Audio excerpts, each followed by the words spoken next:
আজকের মেঘলা আকাশ, বেশ সুন্দর একটা ওয়েদার, অনেকটা বৃষ্টি বৃষ্টি ভাব, কিন্তু সারাদিন কোনো বৃষ্টির দেখা নেই। তো যাই হোক, বিকেলে মাঠে হাঁটতে আসছিলাম, দেখতেই পারতেছেন একটা রোড।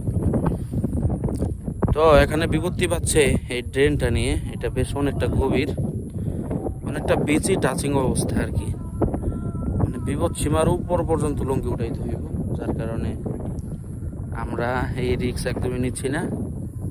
পাশে কিছু ছোট ভাই নৌকা চালাইতেছিল, তো ওদেরকে বললাম খালটা পার করে দেওয়ার জন্য।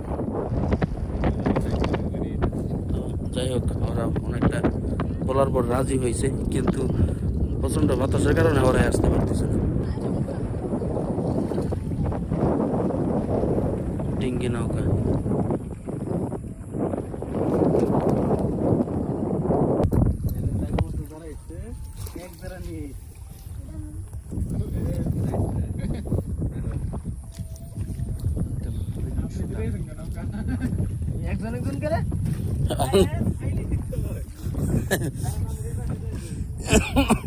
আরে উঠুন যাবো না।